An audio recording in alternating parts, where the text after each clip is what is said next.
Assalomu alaykum, hurmatli prezident.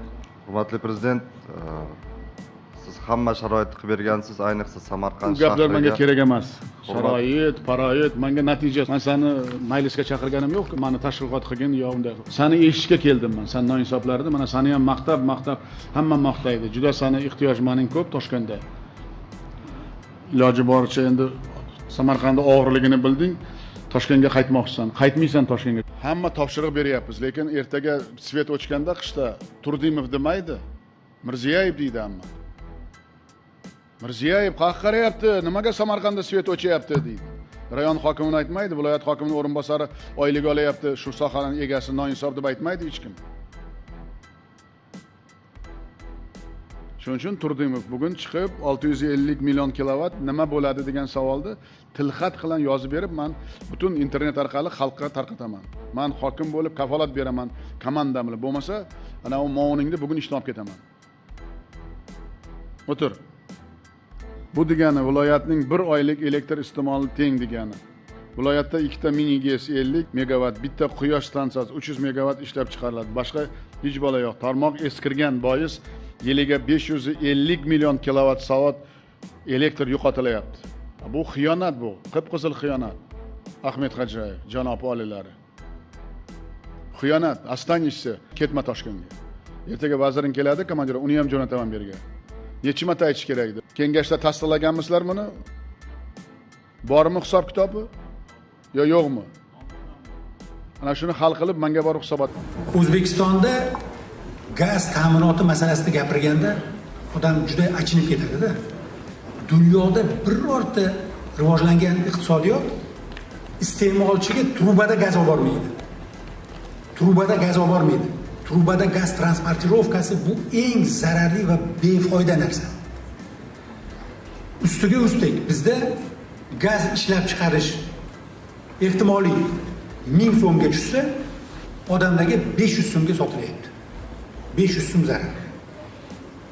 O'zbekistonda 50 milliard kub gaz ishlab chiqarilsa, shuni 90% faqat aholiga iste'mol uchun ishlatilyapti.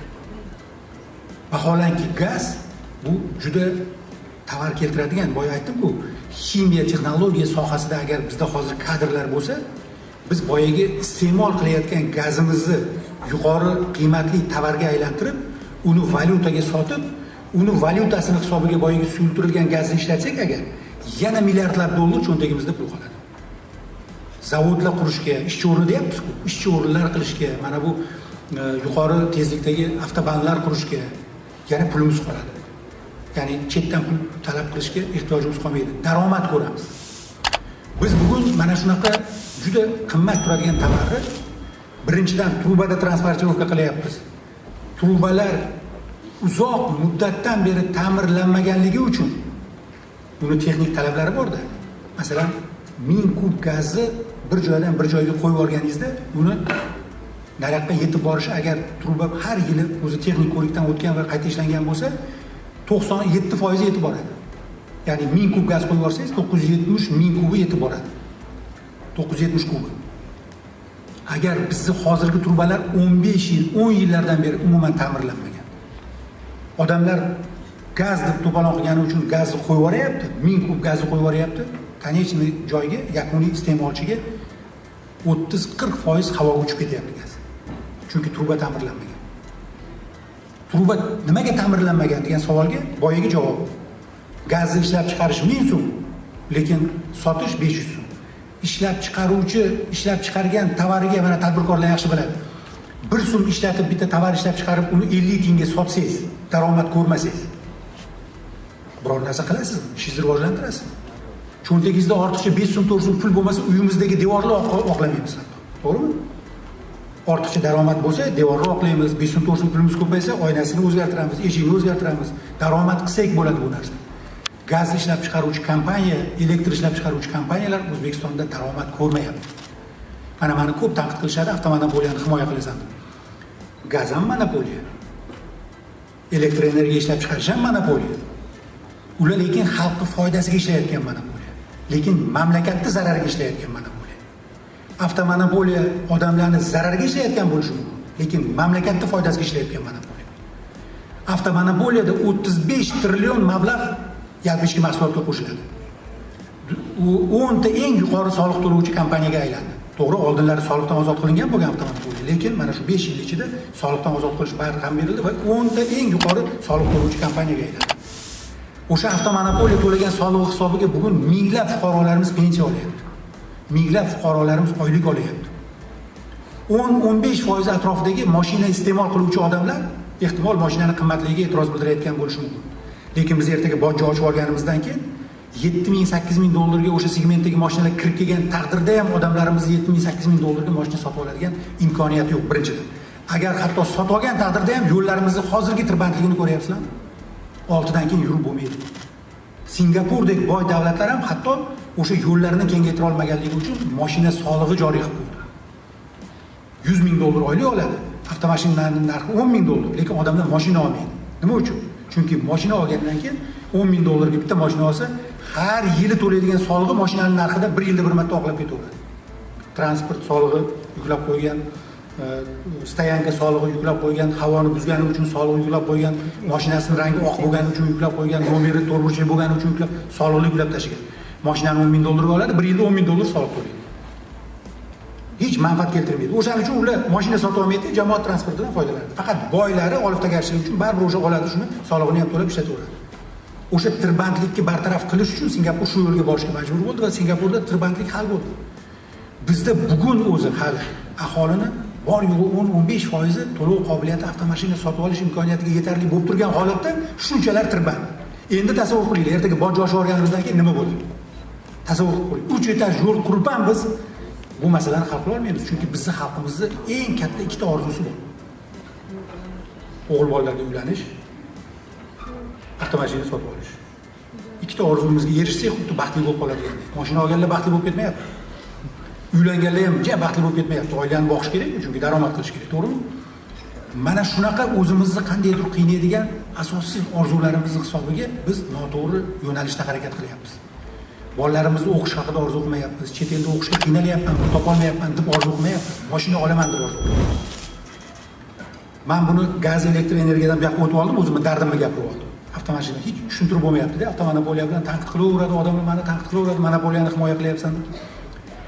Mani dasturimda aytilgan, monopoliyalarni 5 yil ichida hammasini tugatamiz. Hammasini tugatamiz. Avtomonopoliya bekor bo'ladi. Davlat bojini ochamiz. 2-3 yil ichida avtomonopoliyaga barham berish uchun uni oldin tayyorgarligini, raqobatbardoshligini qilib, bojni bitta ochganingizdan keyin o'sha segmentda mashinalar kirib kelganda yoki chidaydi, yoki bankrot bo'ladi, yoki sotib olamiz.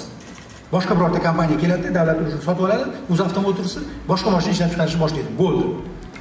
Lekin bojni tushirgandan keyin Germaniyadan kirib kelgan bitta Volkswagen mashinasini, Gentra'ning segmentidagi mashinani biz 12,000 dollar pul to'lab Germaniyadagi bitta pensioner uchun pensiyaga pul beramiz. Germaniyadagi bitta ishchi uchun pul beramiz. O'zbekistondagi emas. Yalpi ichki mahsulotimizdagi 35 trillionlik ulush o'z-o'zidan erib ketadi. Biz yalpi ichki mahsulotni hozir 50 milliard dollardan tepaga ko'taraylik deb harakat qilyapmiz. Yo'q, qo'shni Qozog'istonimizda 500 milliard dollarga chiqdi yalpi ichki mahsulot. Biz u mashinani sotib olish orqali o'sha xorijdagi odamlarning pulini to'lab beramiz. Lekin monopoliyani tugatishning yomon tomoni, hozir mana singlim savol bergani, gaz va elektr energiyada agar biz monopoliyani tugatmasak, bu sohalar hech qachon rivojlanmaydi. Hech qachon rivojlanmaydi. Chunki biz trubaga havoga urib yotibmiz hali. 1000 so'mga agar gaz ishlab chiqarilgan bo'lsa, aholiga 1100 so'mga sotilmasa, boyaga o'sha gaz ishlab chiqaruvchi 100 so'm hech bo'lmasa daromad qilmasa, u hech qachon aholiga samarali gaz yetkazib berish yo'lga qo'ya olmaydi. Biz o'sha tomonini aytyapmiz, kommunal tomonini, odamlarga yetkazish tomonini xususiylashtirdik, tadbirkorlarga beraylik deyapmiz. Ko'zimiz bilan ko'rib kelgan narsani aytyapman. Masalan, mana Yevropa davlatlarida gazi, suyultirilgan gazni suvni yetkazib beradigan tizimdagi yetkazib tayyorlab qo'ygan.